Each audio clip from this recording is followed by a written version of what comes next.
Olivia Davis sent an emergency text to the wrong number on a Friday night at 9:15 p.m. 5 minutes later, a man she'd never met responded, "Send me his address." By 9:30, she was in his car escaping the worst date of her life. By 9:45, she was falling in love. Sometimes one wrong digit changes everything. The day had started normal enough. Friday. Work from home like always. 3 clients needing content approved. Instagram posts for a boutique clothing line. TikTok strategy for a new restaurant in Tribeca. LinkedIn content for a corporate consulting firm. The usual mix of brands that kept her freelance social media management business running. Olivia had been doing this for 3 years. Since graduating with a communications degree and realizing she didn't want to work in an agency. Wanted the freedom of freelance, the ability to work in pajamas, the flexibility to take clients she actually liked. At 25, she was making decent money and living in a small but acceptable apartment in the East Village. Life was good. Quiet. Maybe too quiet. That's what Rachel kept saying anyway. Rachel Torres, best friend since sophomore year of college. Marketing manager at a tech startup. Always insisting Olivia needed to get out more. Meet people. Date. Stop hiding behind her laptop and her cat. The text had come at 5 p.m. Rachel, don't forget tonight. 8 p.m. at Marcello's on Christopher Street. His name is Justin. He's great, I promise. Olivia had stared at her phone, had forgotten, had agreed to this blind date 3 weeks ago when Rachel had been particularly insistent, and Olivia had been particularly wine-drunk. Justin, 32, works in finance, friend of Rachel's boyfriend's cousin. Nice guy according to everyone. Normal, safe.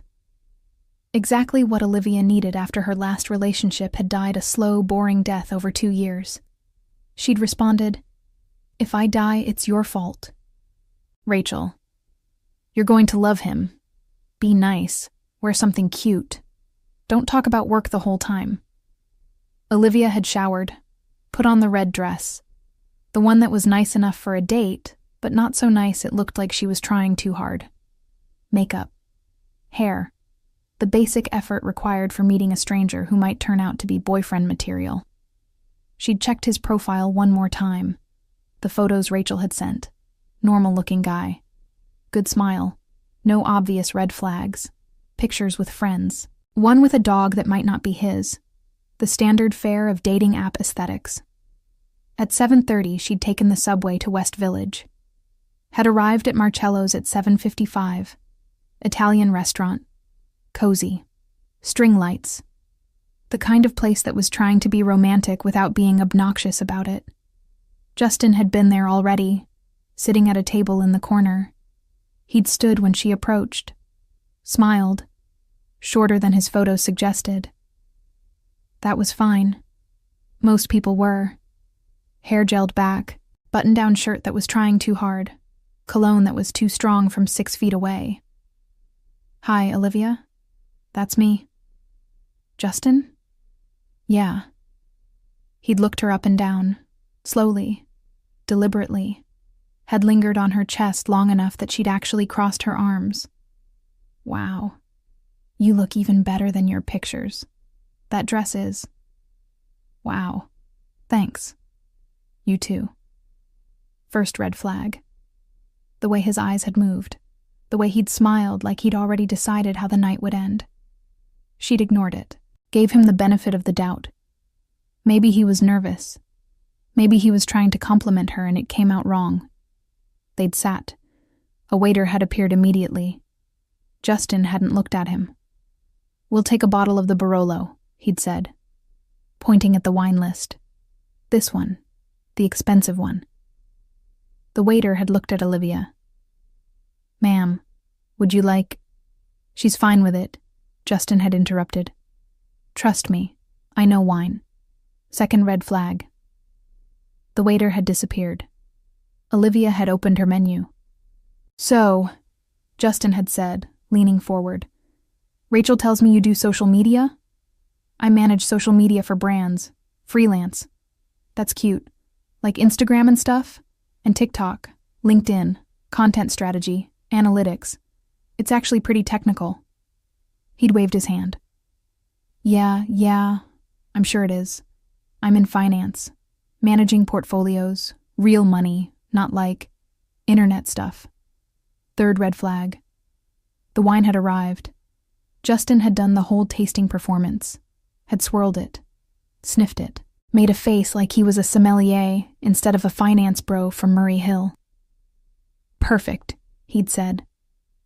The waiter had poured. Justin had immediately filled Olivia's glass to the top. I usually don't drink a full glass at once, she'd said. Live a little. It's Friday night. He'd raised his glass to new beginnings. She'd clinked glasses with him, had taken a small sip. The wine had been good, expensive, wasted on this dinner. So tell me about yourself, he'd said. She'd started talking. About her work, about her clients, about a campaign she was proud of. He'd interrupted her 30 seconds in. That's cool. I just closed a deal this week, 7 figures. My boss said I'm on track to make partner by next year. 4th red flag. She'd tried to continue. He'd interrupted again. You live alone? In the city? East Village? Nice.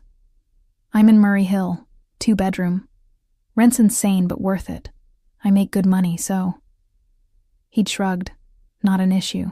5th red flag. The appetizers had arrived. Burrata for the table. He'd taken most of it without asking if she wanted any. You've got to try this, he'd said, mouth full. So good.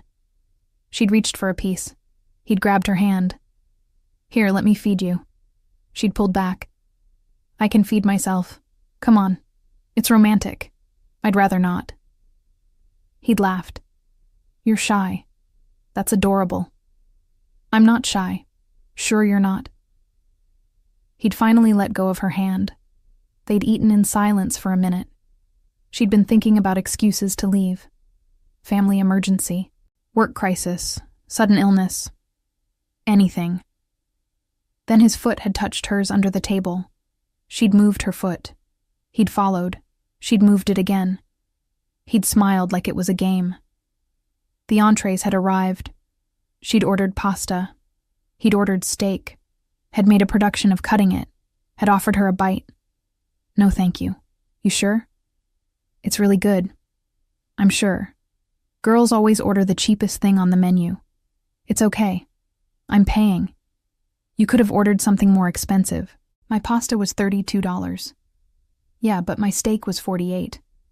You don't have to be polite. I can afford it. She'd put down her fork. I ordered what I wanted.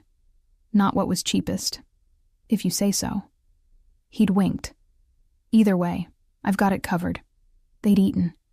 He'd talked about his apartment again, his gym membership, his car that was in a garage in Queens, his vacation to Miami last month, his plans to go to Turks and Caicos in the winter. She'd stopped trying to contribute to the conversation, had just nodded occasionally and eaten her pasta. Halfway through the meal, his hand had landed on her knee under the table. She'd jumped, had moved her leg away. Relax, he'd said. You're so tense. I don't like being touched without permission. We're on a date. It's not like we're strangers. We literally met an hour ago. He'd laughed. You're funny. I like that. Playing hard to get. I'm not playing anything. His hand had gone back to his plate, but his smile had tightened. Had gone from friendly to something else. Something less pleasant. The rest of the meal had been uncomfortable. He'd kept trying to touch her. Her hand when she reached for her glass. Her arm when he was making a point. Her back when the waiter came to clear plates. Each time she'd moved away. Each time he'd acted like she was being difficult. The check had come. He'd paid with a black credit card, had made sure she saw it, had left a 15% tip on a $200 bill. They'd stood up. She'd been reaching for her jacket when he'd put his hand on the small of her back. So, he'd said, walking her toward the door, his hand still on her back. Too low to be polite. My place is like 10 minutes from here. I've got great wine. Better than this place. We could continue the night there. She'd stopped walking. Oh, I actually have an early morning tomorrow. But thank you so much for dinner. Come on. One drink. I promise I'm a gentleman. His hand had moved lower. She'd stepped away. I really can't. I need to get home. His expression had changed completely. The friendly mask had slipped. You're being difficult. I'm being honest. I just bought you a really expensive dinner. Least you could do is come have a drink. I didn't ask you to buy me an expensive dinner. And I'm not obligated to do anything because you did. You know it's rude to lead someone on like this. I haven't led anyone on. You wore that dress. You agreed to dinner. You drank my wine. Now you're just going to leave? Yes. That's how dates work sometimes. Thank you for dinner. I'm going home now. She'd started to walk past him. He'd grabbed her arm. Not hard, but firm enough to stop her. Wait. You're really not coming to my place? No. Let go of me. He'd held on for another second, then had released her. Fine. Your loss.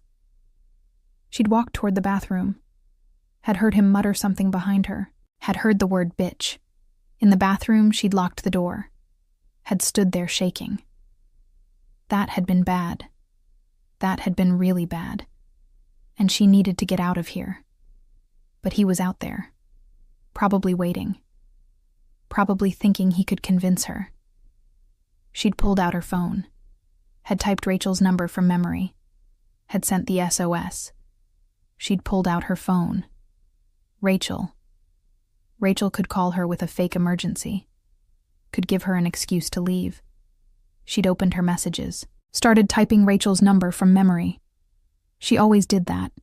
Hated scrolling through contacts. Had memorized the important numbers.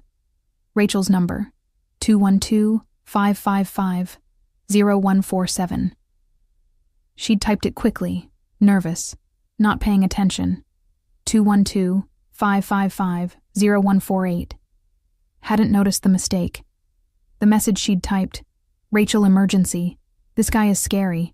Won't stop touching me. Keeps insisting I go to his place. I said no 3 times. He won't accept it. I'm in the bathroom at Marcello's on Christopher Street. Can you call me with a fake emergency, please? She'd hit send, had stared at the screen, waiting for the 3 dots that meant Rachel was typing. 1 minute passed. 2 minutes. 3 minutes. Where was Rachel? 4 minutes. Her phone had buzzed. Unknown. Number. What's his name? Olivia had stared at the screen. What? She'd looked at the number she'd sent the message to. Had checked it against Rachel's contact. 0148. Rachel's number ended in 7. Fuck. She'd sent her emergency SOS to a complete stranger. She'd typed back quickly. Olivia. Sorry, wrong number. The response had come immediately. Unknown. I know. But you're in danger. What's his name? Send me his address. Olivia had read it twice. This person, this stranger, was offering to help. This was insane. This was dangerous. This was probably a terrible idea. But she was desperate. Olivia. Who is this? Unknown. Someone who can help. What restaurant? Marcello's on Christopher? Olivia. Yes, unknown. Stay in the bathroom. I'm handling this. 5 minutes. She'd stared at her phone. What did that mean? Who was this person? How were they going to help? But also, she was in a bathroom, hiding from a creepy guy who wouldn't take no for an answer. And some stranger on the internet was apparently coming to rescue her. Her life had gotten very weird very fast. The man who received Olivia's text had been finishing a meeting when his phone vibrated. Tomas Santoro, 37. Owner of Santoro Construction. 3rd generation in the business. His great-grandfather had started the company in Naples before moving to New York in the 50s. His grandfather had expanded it. His father had legitimized it. Mostly, And Tomas had turned it into an empire. Commercial construction, office buildings, retail developments, renovation projects across Manhattan. The business was clean, legal, every permit filed, every contract signed, every dollar accounted for. What funded the initial expansion 3 generations ago was less clean, but that was history, ancient history. The kind nobody talked about, but everybody knew. He'd been in his office in the financial district, late meeting with a contractor about a project in Hudson Yards, discussing timelines and budgets and the 1,000 small details that went into building something in New York City. His phone had buzzed. Unknown number. He'd normally ignore it. But something had made him look. The message had filled his screen. A woman. In trouble. At a restaurant. With a man who was harassing her. Who wouldn't take no for an answer. Who kept touching her. Who was pressuring her to go home with him. Tomas had felt something activate in his chest. Something protective. Something furious. He'd read it again. Marcello's on Christopher Street. He knew that place. Had renovated it the year before. Knew the owner. Could make a phone call. He'd typed back. What's his name? The response had been immediate. Wrong number, sorry. He'd understood. She'd meant to text someone else. A friend, probably. Someone who could help. But she'd sent it to him instead. And now he had a choice. Ignore it. Not his problem. Let her figure it out. Or help.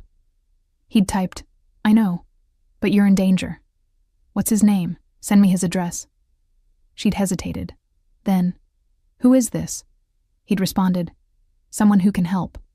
What restaurant? Marcello's on Christopher? Yes. He'd stood up. Had grabbed his jacket. Had looked at the contractor sitting across from his desk. Emergency. We'll finish this Monday. He'd walked out before they could respond. In the elevator, he'd dialed Marcello's. Had waited through 2 rings. Marcello's, good evening. This is Tomas Santoro. I need to speak to the manager. 1 moment, sir. 30 seconds. Then, Mr. Santoro. This is Giovanni. How can I help? Giovanni, I need a favor. You have a woman there, in the bathroom. She's with a guy who's being inappropriate. I need you to get her out of there. Family emergency. Her ride is outside. Can you do that? Of course, sir. Right away. Anything else? The guy stays. Don't make a scene. Just get her out safely. Understood. Tomas had hung up, had walked to his car in the parking garage, black Audi, had driven toward West Village, 7 minutes in Friday night traffic. His phone had buzzed again while he was driving. Olivia. How are you doing this?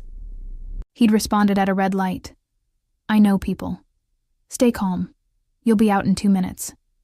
He'd arrived at Christopher Street at 9:28, had parked in a loading zone, hazards on, didn't care about tickets, had stood outside the restaurant, leaning against his car, waiting. At 9:30 the door had opened. A woman had come out.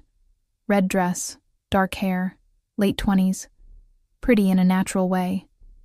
She'd looked confused, looked around, had seen him. Their eyes had met. She'd walked toward him slowly, cautious. Olivia? He'd said. She'd stopped.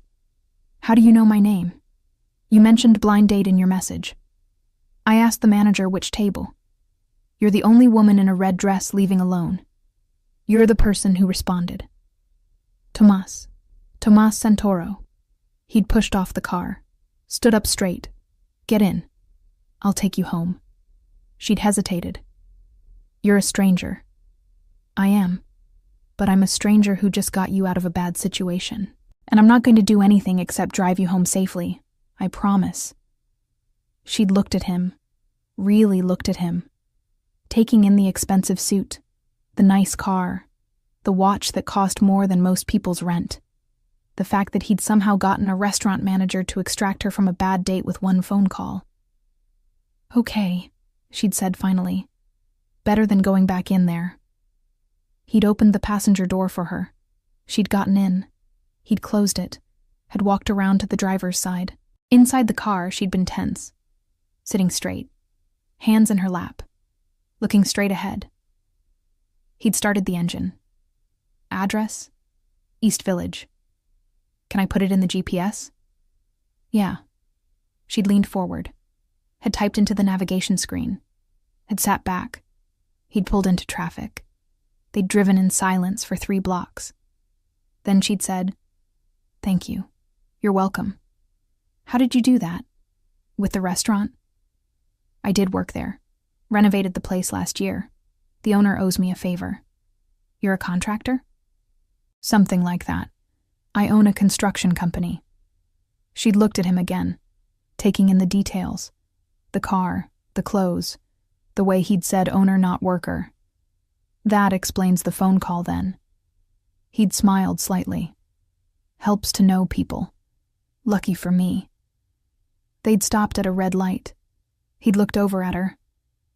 "You okay?" She'd nodded. "Yeah, just, that was scary." He wasn't listening. Kept pushing. I don't usually. You don't have to explain. I just want you to know I'm not someone who usually needs rescuing. Everyone needs rescuing sometimes." The light had turned green. He'd driven. She'd asked about his business. He'd explained. Commercial construction. Office buildings mostly. Some retail. 3rd generation. Family business. She'd told him about social media management. Freelance. Working with fashion brands and restaurants. 3 years on her own. Liked the freedom. They'd talked for 20 minutes. The conversation had been easy. Natural. Like they'd known each other longer than 20 minutes. He'd pulled up in front of her building. 5-story walk-up. Classic East Village. "This is it," she'd said. "Safe building?" "Safe enough. I'm on the 4th floor." "Good." She'd reached for the door handle, then had stopped. Had turned back to him. "Why did you help?" "You don't know me." He'd thought about that. Because someone texted me asking for help. And I had the ability to help. Seemed like the right thing to do. You could have ignored it. I could have. But then you'd still be in that restaurant with a guy who doesn't understand the word no. And I'd be at home knowing I could have done something and didn't. She'd smiled. "That's a good answer. It's the honest answer." She'd opened the door. Had stepped out. Had leaned back in. "Thank you. Really. You saved my night. Maybe more than that. Anytime." She'd started to close the door. He'd said her name. "Olivia." She'd looked back. "Your number?" "The right one this time." She'd smiled.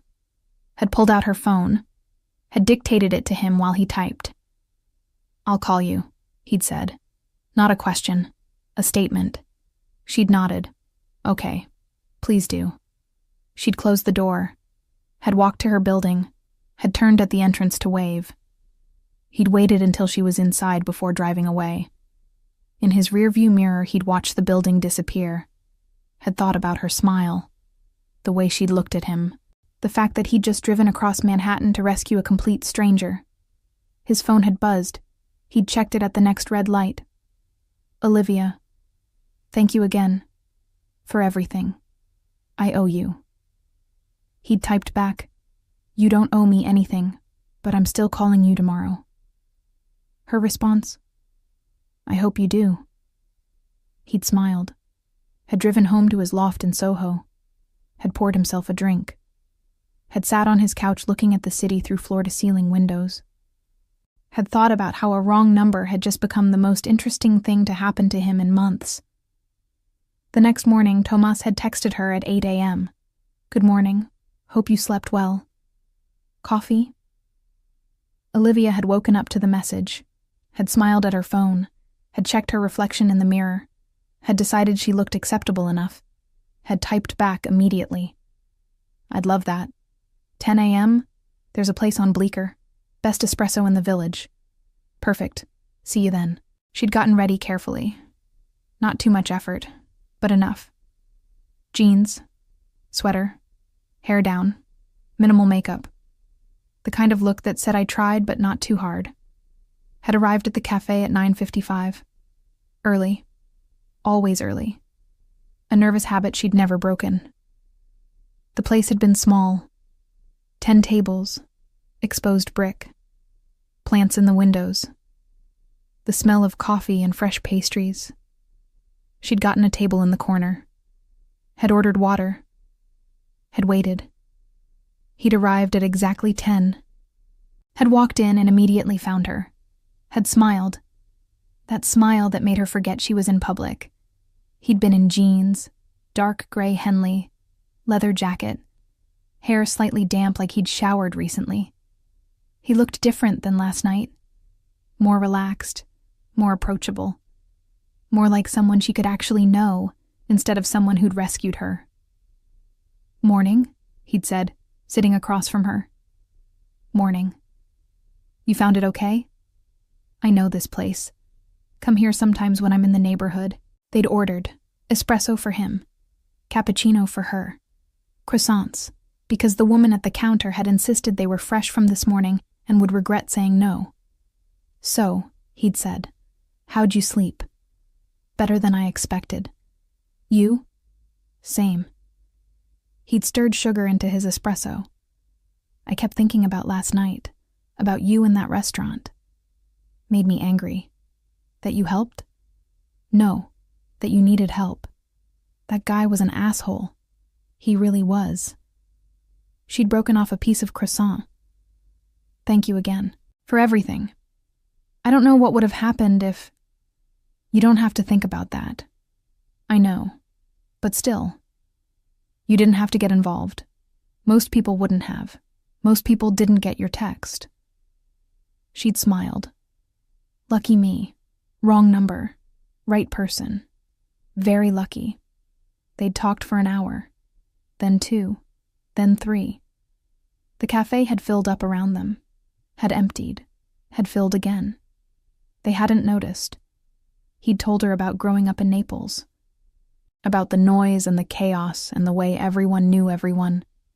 About moving to New York at 15 and hating it. About missing the sun and the sea and his mother's cooking. "Why'd you move?" she'd asked. "My father. Business opportunity. He needed to be here. Brought me with him. My siblings were too young to leave my mother, so it was just us. Building something new." "Did you ever think about going back?" "All the time. Especially at first. But then—" He'd shrugged. "New York gets in your blood, you know? The energy, the possibility, the fact that you can reinvent yourself every day if you want. I get that. That's why I stayed after college. Connecticut was fine. But it was small. Everyone knew who I was. Here I could be anyone. Who did you want to be?" She'd thought about that. Someone independent. Someone who built something herself. Someone who didn't need anyone's permission to live her life.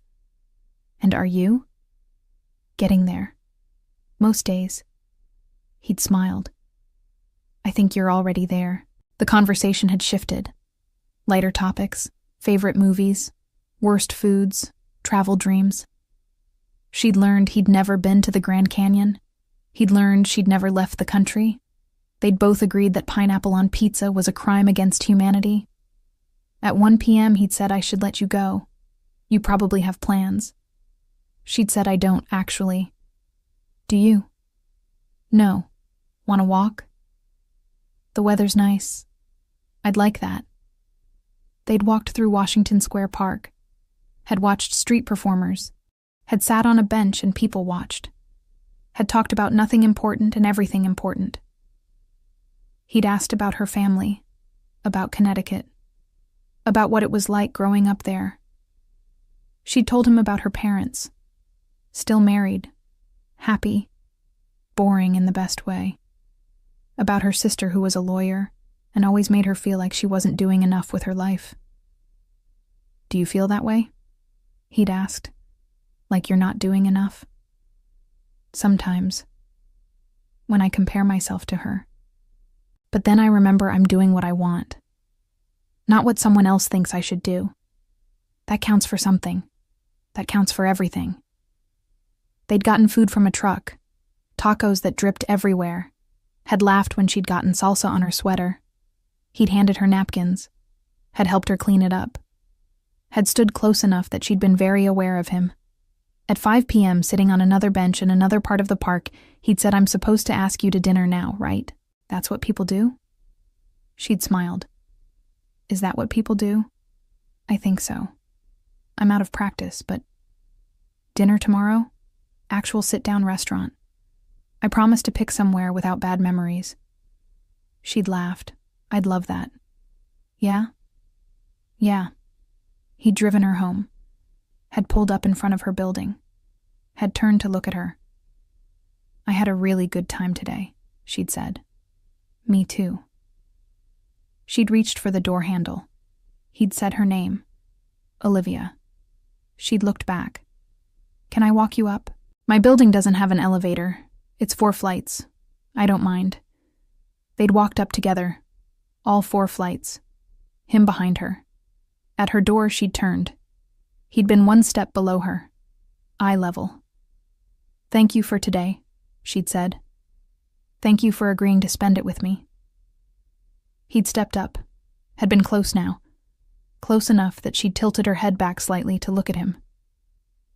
"I'm going to kiss you," he'd said. "If that's okay." "That's very okay." He'd leaned in, had kissed her.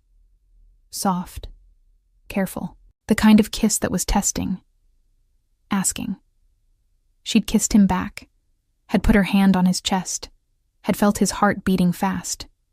When he'd pulled back, she'd been smiling. "Tomorrow?" he'd said. "Tomorrow." He'd stepped back, had put his hands in his pockets like he was stopping himself from reaching for her again. "Good night, Olivia. Good night, Tomas." She'd gone inside, had leaned against the door, had touched her lips, had smiled at nothing. Sunday dinner had been at a nicer restaurant. Italian, not Marcello's. They joked about that, about how they were never going back, about how that place was cursed for them now. The conversation had been deeper, more honest. He'd talked about the pressure of running the business, of being 3rd generation, of trying to make it his own while respecting what came before. She'd talked about her ex, about David, about 2 years that had felt like 10, about how she'd stayed because it was easy, because leaving felt harder. Until one day staying felt harder, and she'd finally had the courage to go. "Do you regret it?" he'd asked. "The relationship or leaving?" "Both." She'd thought about that. "I regret staying as long as I did. But I don't regret leaving. That was the right choice, even if it was scary." "What made you finally do it?" "I realized I was waiting for it to get better. For him to change. For us to suddenly become what I wanted us to be. And then I realized I'd been waiting for 2 years. And nothing had changed. And it never would. So I left. That takes courage. Or stupidity. Still not sure which." He'd smiled. Definitely courage. They'd split dessert, tiramisu, had used 2 forks, had laughed when they reached for the same piece. At her door that night, he'd kissed her properly. Not careful, not testing, like he'd been thinking about it all day and couldn't wait anymore. She'd invited him in. He'd accepted. They'd sat on her couch, had talked until 2 a.m., had fallen asleep there together, fully clothed, completely innocent.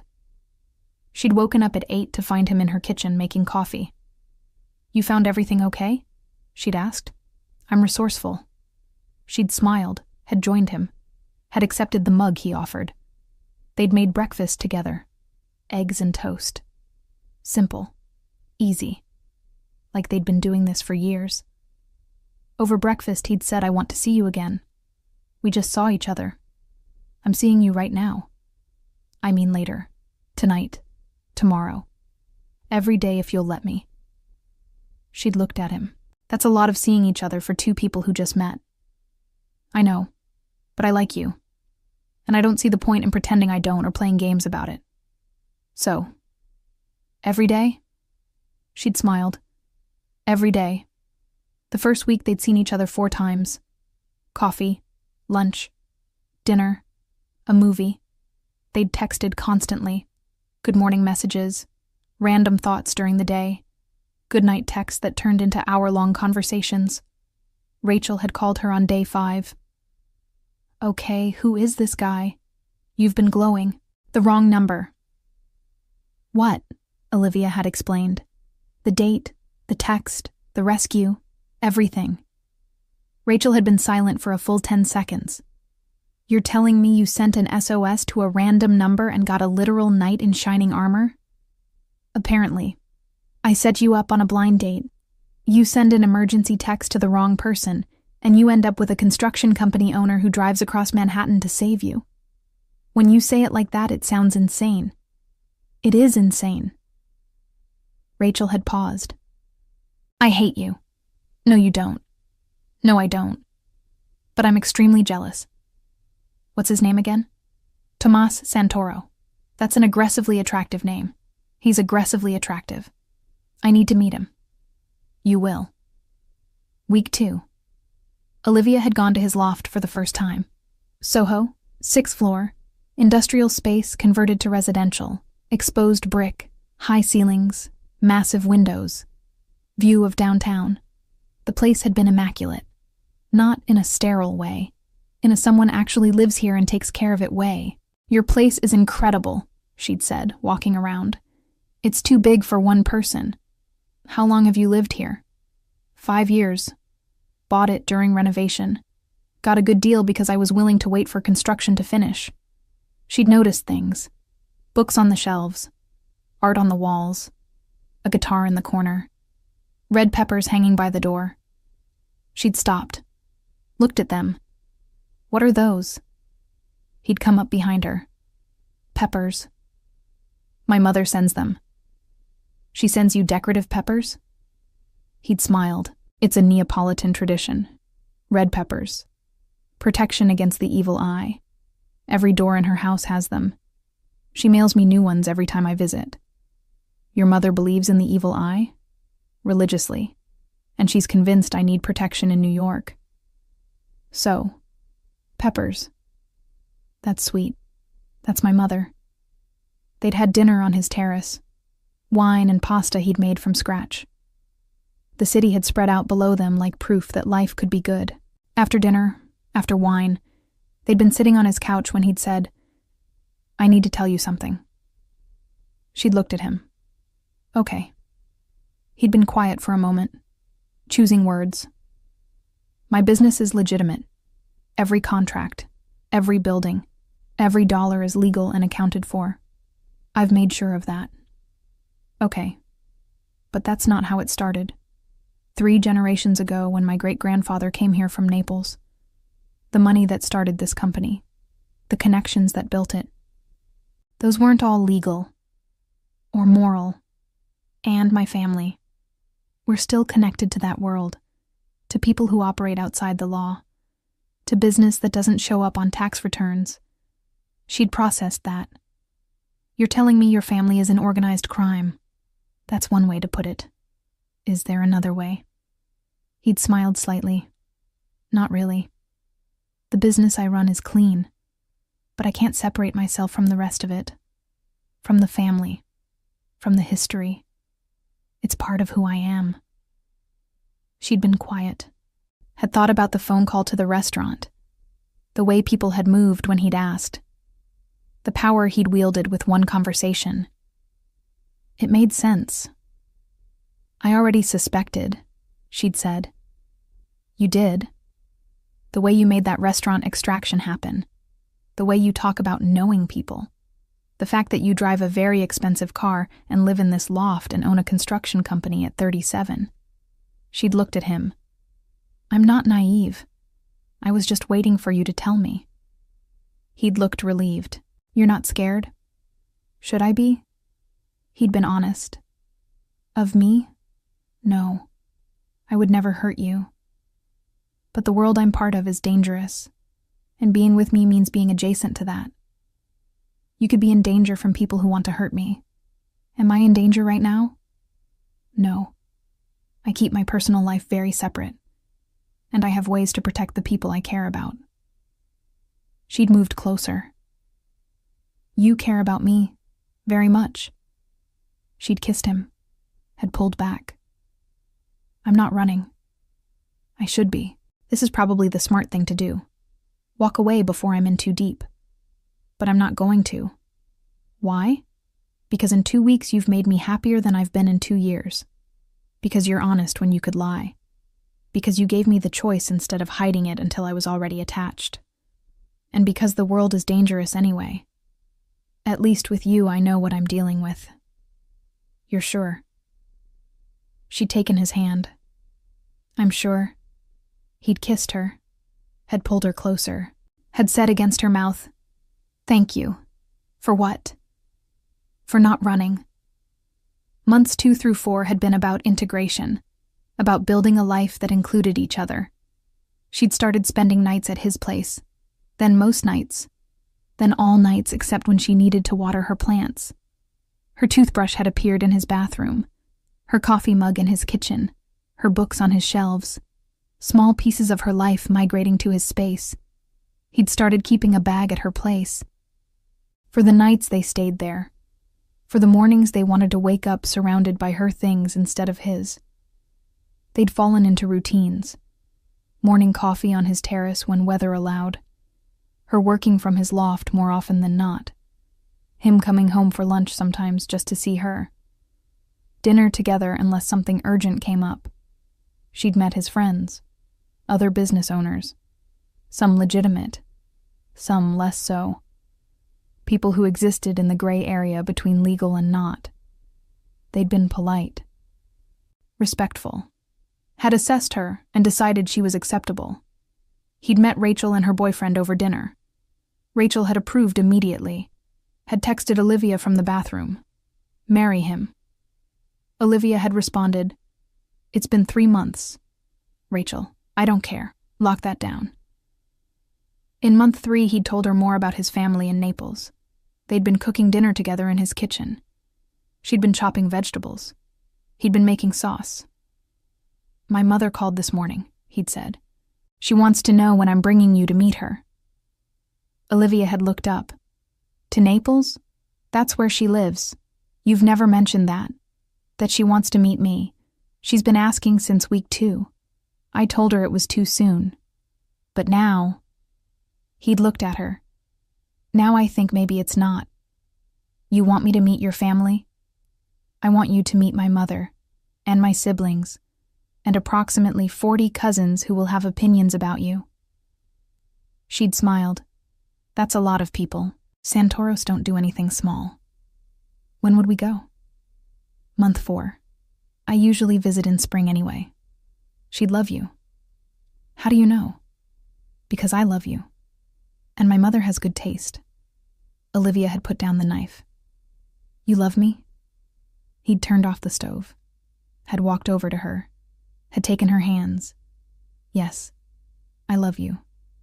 Have since probably week 2. Didn't want to scare you off by saying it too soon." She'd kissed him. "I love you too. Yeah? Yeah. Have since probably the first coffee. When you spent 3 hours talking to me about nothing and everything. When you didn't try to impress me. When you just were yourself." He'd kissed her properly then, had pulled her against him, had said, "So, Naples?" She'd smiled against his mouth. Naples. Month 4. They'd hosted dinner at his loft. It had been Olivia's idea. Or maybe it had been mutual. They'd been talking about friends meeting each other, about integrating lives instead of keeping them separate. "Let's have people over," she'd said. "Your people, my people. Mix them. You want to host? Here? Is that okay? It's your place. It's our place. And yes, let's do it." They'd planned it carefully. 6 people. Intimate. Not overwhelming. Rachel and her boyfriend Matt. 2 of his business associates. Angelo and Vittorio, and their partners. Friday night, 8 p.m. Olivia had been nervous all day, had changed the table settings 3 times, had rearranged furniture, had stressed about the menu. "We're ordering in," Tomas had reminded her. "From that Italian place you love. It's going to be fine. What if they don't get along? What if it's awkward? What if—" He'd pulled her close. "It's going to be perfect. Because you're here. And everyone's going to see what I see. That we work." The doorbell had rung at 7:58. Rachel, always early like Olivia, she'd walked in, had looked around, had whispered to Olivia, "Holy shit, this place is incredible." "I know. You live here now?"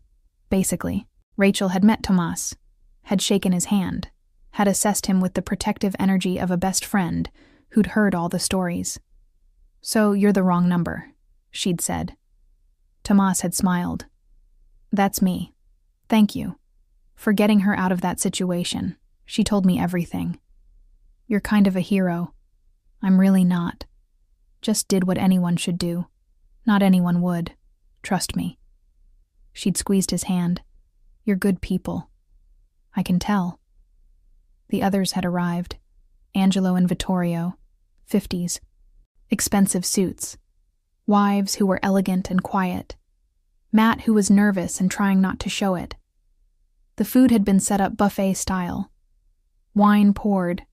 Conversation started. Olivia had watched the groups mix. Rachel talking to Angelo's wife about fashion. Matt and Vittorio discussing sports. Tomas moving between conversations, making everyone comfortable. At dinner, someone had asked the question, "So how did you two meet?" Olivia had looked at Tomas. He'd nodded. "Your story." She'd told it. The whole thing. The terrible date. The panic in the bathroom. The wrong number text. The rescue. Everyone had been riveted. "Wait," Rachel had said. "You're telling this story like I haven't heard it 40 times. But hearing it with him here," she'd pointed at Tomas, "makes it different. You actually showed up. Drove across Manhattan. Got the restaurant to extract her. For a complete stranger." Tomas had shrugged. "She needed help. I could help. Simple." "That's not simple," Angelo had said. "That's—" He'd looked at his wife. "That's what you do when you care about someone. Not a stranger." Tomas had looked at Olivia. She wasn't a stranger for long. The dinner had continued. Stories shared. Laughter. Wine refilled. At one point, Olivia had stood to clear plates. Rachel had joined her in the kitchen. "This is serious," Rachel had said. "Like really serious. I know. You love him. I do. And he loves you. Anyone can see it. The way he looks at you. Like you're the only person in the room." Olivia had smiled. "It feels like that. With him. Like I'm the only person that matters. That's how it should feel." Rachel had hugged her. "I'm happy for you. Even though this whole thing is completely insane. The best things usually are." Later that night, after everyone had left, after dishes were done and furniture moved back and the loft quiet again, they'd sat on the terrace, city lights below, wine in hand. "That went well," Olivia had said. "Better than well." He'd pulled her closer. "Everyone loved you." Angelo pulled me aside. Said he's never seen me like this. Said whatever I'm doing, I should keep doing it. "What are you doing?" "Loving you." He'd kissed the top of her head. "Every single day." "I love you too." She'd turned to look at him. "This is real, isn't it? This is actually happening. This is the most real thing in my life." "Good. Because I'm all in. On this. On us. On whatever this becomes." He'd set down his wine. Had pulled her into his lap. Had kissed her properly. When they'd broken apart, he'd said, "I want you to move in. Officially. Not just staying here. actually living here. Your name on the lease, your mail coming here, all of it. That's a big step. I know, but we're taking it anyway. Because this works. You know it does. She'd smiled. Okay. I'll move in. Officially. He'd kissed her again. Deeper this time. Like he was sealing a promise. The logistics had happened over the next month. Her lease ending. Belongings moved, mail forwarded, name added to his lease. Small pieces of administrative life that made it official. She'd kept some things in storage, just in case. A safety net she wasn't ready to cut completely. He hadn't pushed, had understood that moving in with someone meant trusting they'd stay. And trust took time even when love was immediate. Her apartment had emptied slowly. Each box that moved to his loft had felt significant. Her books on his shelves, her clothes in his closet, her coffee mug in his kitchen. Evidence that she lived there. That it was their space now. Not just his. The last day in her old apartment, she'd stood in the empty space. Had remembered moving in 3 years ago. Fresh out of a relationship. Starting freelance. Building something new. Had remembered the morning she'd gotten ready for that terrible blind date. Had left from here. Had come back here after Tomas had dropped her off. Had texted him from this apartment. Thank you, she'd said to the empty room. For everything. For being home when I needed it. For leading me to him. Then she'd locked the door for the last time. Had turned in her keys. Had gone to the loft. To home. To Tomas. 6 months after the wrong number text, they'd established new patterns. Patterns that felt permanent. Sunday video calls with his mother, who still complained they didn't visit enough, but who also clearly adored Olivia. Weekly dinners with Rachel and Matt. Monthly trips to Connecticut to see Olivia's family, who'd warmed to Tomas despite initial reservations. Her sister had pulled her aside during one visit. He's different than David. That's a good thing. I know. Her sister had smiled. I like him. He's good for you. You're happier. Lighter. More yourself. I am myself. You are now. With David, you were always trying to be what he wanted. With Tomas, you're just you. That's because he likes who I am. He's not trying to change me. Keep him. I plan to. They'd developed routines that felt like marriage without the paperwork. Morning coffee on the terrace. Her working from the loft. Him coming home for lunch sometimes. Dinner together unless business required otherwise. Weekends exploring the city or staying in. The comfortable domesticity of people building a life. She'd learned not to ask too many questions when he had late meetings. When he spoke Italian on the phone with people whose names she didn't know. When he came home tense and needed space to decompress. She'd learned the boundaries between his world and hers, where they overlapped and where they stayed separate. He'd learned her work patterns. When she needed quiet to be creative. When she needed to talk through strategy. When a client was being difficult and she needed to vent. He'd learned that she stress-baked, and their kitchen would fill with cookies when she was anxious. That she collected houseplants and named them all. That she was terrible at parallel parking but would spend 20 minutes trying rather than admit defeat. They'd learned each other, the real versions, not the first date versions, not the best behavior versions, the actual complicated, messy human versions. And they'd loved each other anyway. Maybe more because of it. That night, lying in bed, she'd said, "Tell me about Naples. What do you want to know?" Everything. Your mother. Your family. What it'll be like. He'd been quiet for a moment. Then had started talking. My mother is. Intense. In the best way. She's warm and loud and opinionated. She'll hug you immediately. Will feed you constantly. Will have opinions about everything from your hair to your career to when we're getting married. Married? She's Italian. And Catholic. In her mind, we're already practically engaged because I brought you up more than once. That's a lot of pressure. She means well. She just wants me to be happy. And she'll see that I am. With you. What about your siblings? 2 brothers. 1 sister. All younger. All living within 10 blocks of my mother. All with their own opinions about everything. You'll love them. They'll love you. It'll be loud and chaotic, and everyone will talk over each other, and you won't understand half the conversations because they'll be in Italian. That sounds overwhelming. It is. But it's family. And they're important to me. And I want them to know you. She'd kissed his shoulder. I want to meet them too. Good, because my mother has already planned the entire week we'll be there. Every meal. Every cousin we need to visit. Every church we need to see. She's very thorough. When do we go? 2 weeks. I already booked the flights. You were confident I'd say yes. I was hopeful. She'd smiled in the dark. I'm glad you were. The trip to Naples had been in April. 9 days. Olivia had been terrified for the entire 2 weeks leading up to it. Had bought new clothes. Had tried to learn basic Italian from an app. Had asked Tomas 1,000 questions. What if they don't like me? What if I say something wrong? What if I can't understand anyone?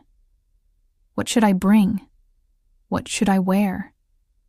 Is there anything I absolutely shouldn't do? He'd been patient with every question. Had assured her she'd be fine. Had told her his family would love her. Had reminded her that being herself had worked so far.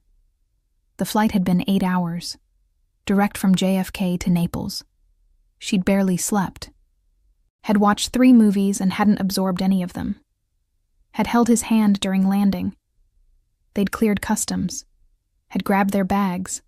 Had walked into arrivals. His mother had been impossible to miss. Small woman, maybe 5'2". Silver hair pulled back in a perfect bun, wearing a dress and heels like she was going to church instead of picking someone up from the airport. Sharp dark eyes that had locked onto Tomas immediately. She'd said something in rapid Italian. Had pulled him into a hug that involved hitting his arm multiple times while also kissing both cheeks. Then she'd turned to Olivia, had looked her up and down once, had smiled, had opened her arms.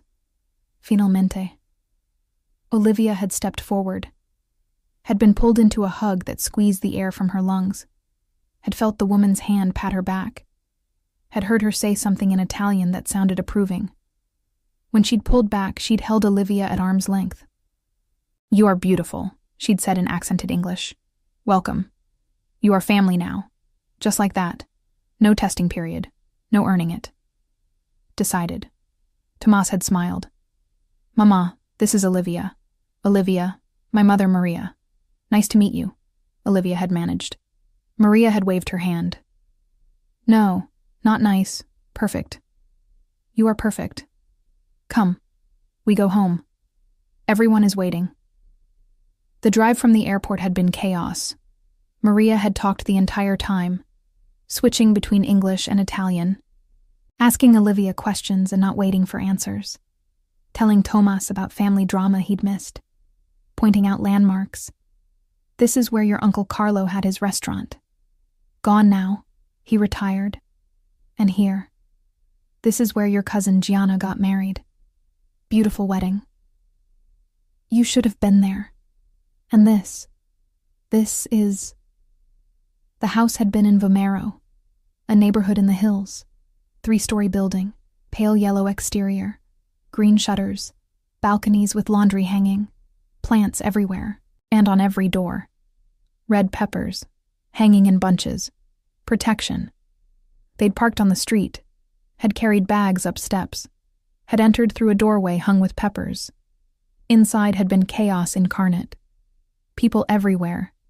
Tomas's siblings, their partners, children running, dogs barking, someone cooking, someone arguing, someone laughing, all at volumes that seemed impossible.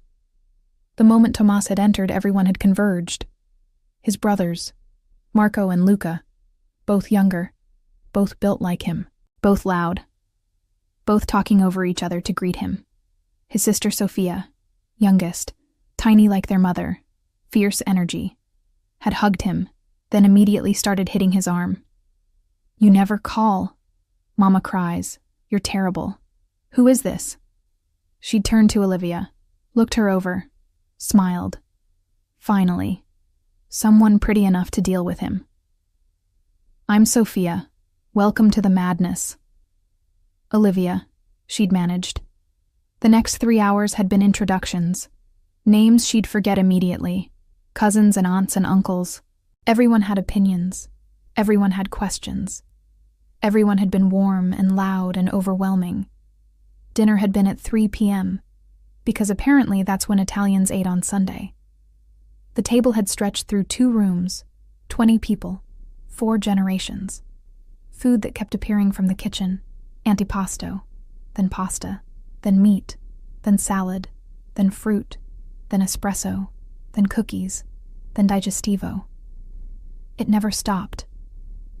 Maria had placed Olivia next to her, had served her food, had insisted she eat more, had told stories about Tomas as a child that made everyone laugh and made him groan.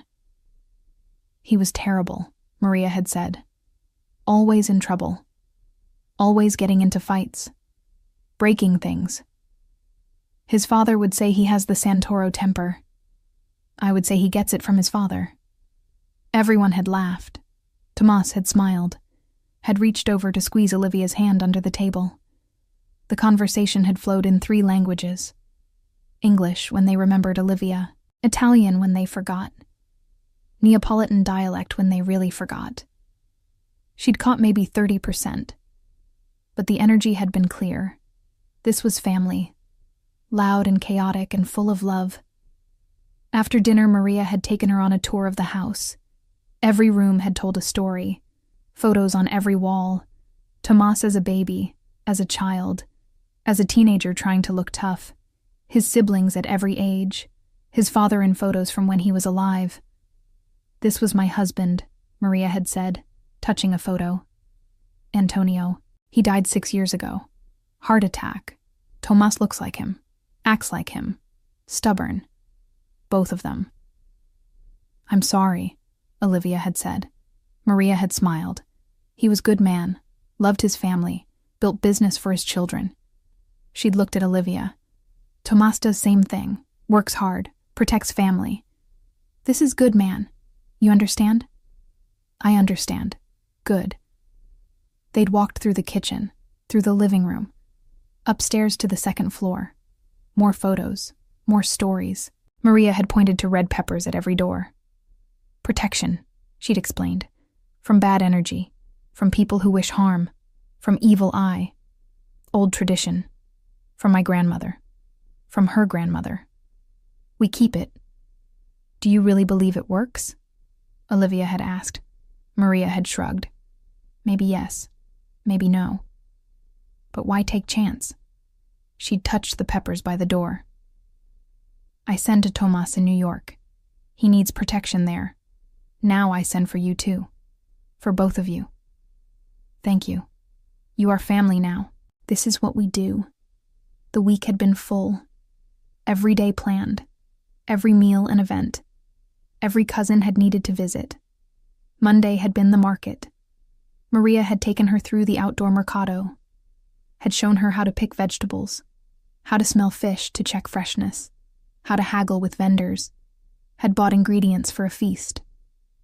That afternoon, Maria had taught her to make pasta, from scratch, flour and eggs and nothing else, how to knead it, how to roll it, how to cut it. Patient instruction, gentle corrections. "You do this for Tomas," Maria had said. "He loves homemade pasta. We'll remind him of home." Tuesday had been Tomas's brothers. Marco and Luca had taken them to the coast, to Positano. Stunning cliffs and blue water and lemon trees. They'd eaten lunch at a restaurant overlooking the ocean, had drunk limoncello, had laughed until Olivia's face hurt. Wednesday had been Sophia's day. Shopping in the city center, tiny streets, artisan shops. Sophia had talked nonstop, about growing up with 3 brothers, about being the baby, about missing Thomas since he left. He's different now, she'd said. Happier. Because of you. We can tell.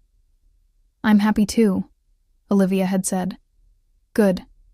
Then you keep him. Don't let him mess this up. Thursday had been family dinner again. More cousins. More stories. More food. Olivia had understood more Italian now, had picked up phrases, had laughed at jokes she actually understood. Friday had been the churches. Maria had insisted. 3 different churches. Lighting candles. Praying for family. For health. For protection. Traditional. Old faith that ran deep. Saturday had been quiet. Just the 6 of them. Maria, the siblings, Tomas, Olivia. They'd sat on the terrace, had drunk wine, had talked. About life. About New York. About family. About the future.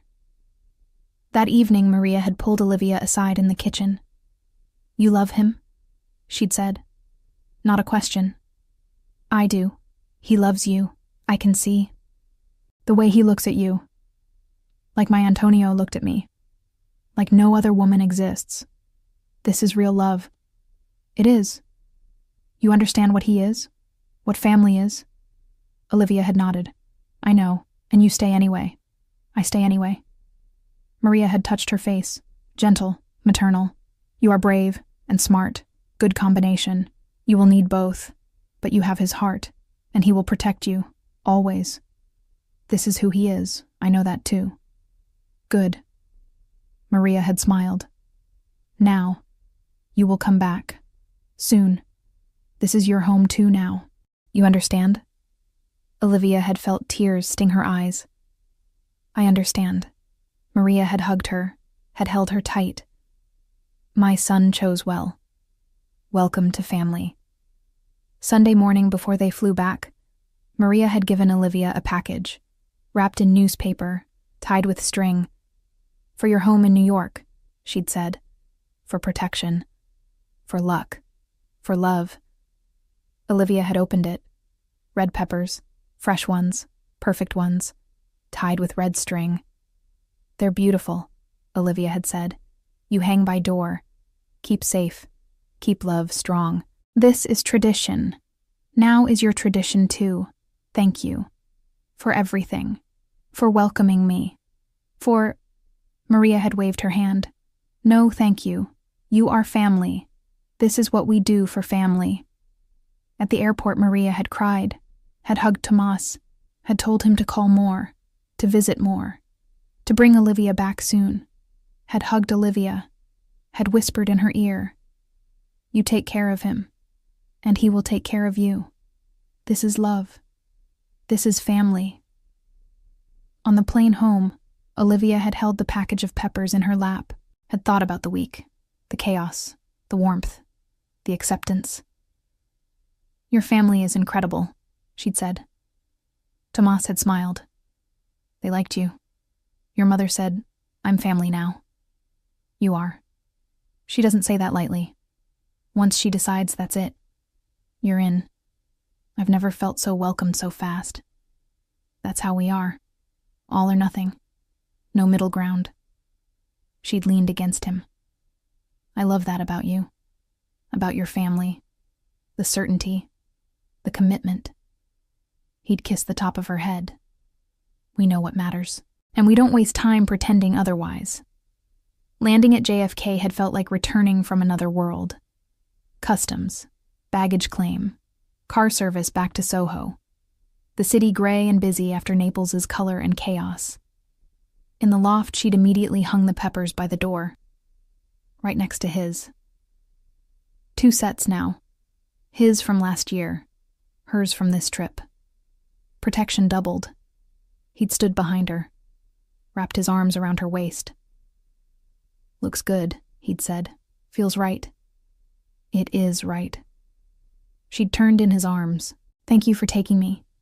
For letting me meet your family. For sharing that with me. Thank you for coming. For being patient with the chaos. For loving them even though they're overwhelming. They're not overwhelming. They're perfect. He'd smiled. You're perfect. She'd kissed him, soft and slow. The kind of kiss that said, I'm home, not just the loft, but with you. Wherever you are, that's home. They'd flown back to New York, had landed at JFK exhausted and happy, had taken a car back to his loft in Soho. Home, he'd said, dropping their bags inside. Home, she'd agreed. She'd hung the peppers by the door, right next to his. 2 sets now. Protection doubled. That night unpacking, she'd found her apartment key at the bottom of her purse.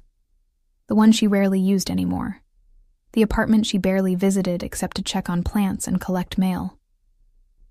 I should probably give up my lease, she'd said. He'd looked up from his suitcase. You should move in. Officially. I basically already live here. So make it official. Put your name on everything. This is your place too. She'd smiled. Okay. I'll give notice. 30 days. Then, yeah. Official. He'd crossed the room, had pulled her close. I love you. I love you too. 6 months after the wrong number text, Olivia Davis was living in a loft in Soho with a man she'd accidentally contacted while hiding in a restaurant bathroom. Her apartment in the East Village was sublet to a friend of Rachel's, her mail forwarded to his address. Her life completely integrated with his. They'd established routines. Sunday video calls with his mother, who demanded updates and complained they didn't visit enough. Weekly dinners with Rachel and her boyfriend. Monthly trips to Connecticut to see Olivia's family, who had eventually accepted that their daughter was dating someone from a very complicated family. She'd learned not to ask too many questions about his business. Had learned to recognize when he was dealing with family matters versus company matters. Had learned when to be present and when to give him space. He'd learned her work patterns. Had learned not to interrupt when she was in creative flow. Had learned that she needed coffee before conversation in the morning. Had learned that she collected plants like some people collected art. They'd learned each other. The easy parts and the hard parts. The routines and the exceptions. The way people do when they're building something permanent. On a Friday night, 6 months after the wrong number, Olivia had been working on her laptop on the couch. Tomas had been in the kitchen making dinner. Her phone had rung. Unknown number. She'd looked at it, had smiled. Tomas had walked over, looked at the screen. Don't answer it. It could be important. If it's important, they'll call back. And if it's someone who texted the wrong number. He'd taken the phone from her. That trick's already been used. She'd laughed. You're saying lightning doesn't strike twice? I'm saying I got lucky once. Some other guy doesn't get to use my move. Your move? Rescuing women from bad dates. That's my signature move now. Trademark pending. She'd pulled him down to the couch. You only have to rescue me. Good. Because you're the only one I want to rescue. She'd kissed him. I love you. I love you too. Her phone had stopped ringing. Had started again. Same unknown number. Someone really wants to talk to you, he'd said. Or they have the wrong number, and they're very persistent. She'd answered. Hello? A voice she didn't recognize. Is this Olivia Davis? Yes. I'm calling from Naples, from Tomas's mother. She wants to know when you're coming to visit again. She says 2 weeks isn't soon enough. She's planned everything. Olivia had laughed, had looked at Tomas. Your mother is calling me, through someone else, to plan our next visit. He'd taken the phone. Mama. No, we just got back. No, we're not coming for 2 weeks. A month minimum. No. Because I have work. Yes, she's here. No, you can't talk to her. You already ambushed her through Giovanni.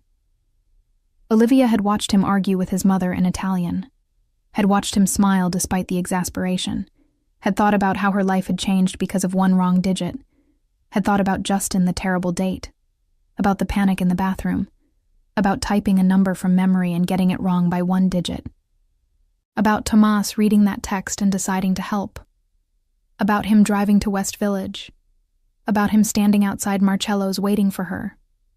About coffee and walks and dinners and meeting his mother and moving in and building a life. All because she'd typed an 8 instead of a 7. He'd hung up. Had handed her phone back. She says we're coming for 2 weeks in June, and she's not taking no for an answer. That's 3 months away. She's Italian. She plans ahead. He'd sat next to her. Are you okay with that? Going back to Naples? Yeah. She'd leaned against him. I'm okay with anything as long as it's with you. He'd kissed the top of her head. Good answer. They'd sat there on the couch, her laptop abandoned, his dinner probably burning. The city lit up outside the windows. Sometimes one wrong digit changes everything. Sometimes you send an emergency text to a stranger and he shows up to save you. Sometimes that stranger becomes the person you build a life with. Sometimes the worst date of your life leads to the best relationship you've ever had. Olivia Davis sent a text to the wrong number on a Friday night in October. By Saturday, she'd met Tomas Santoro. By April, she'd met his family in Naples. By June, she was living with him in Soho with red peppers hanging on the door for protection and love and luck. Sometimes mistakes are exactly what you need. Sometimes typing 8 instead of 7 is the best thing you'll ever do. Sometimes the wrong number is actually the right one. You just don't know it until someone responds, "Send me his address," and shows up to rescue you. That's how love works sometimes. Wrong number, right person, perfect timing.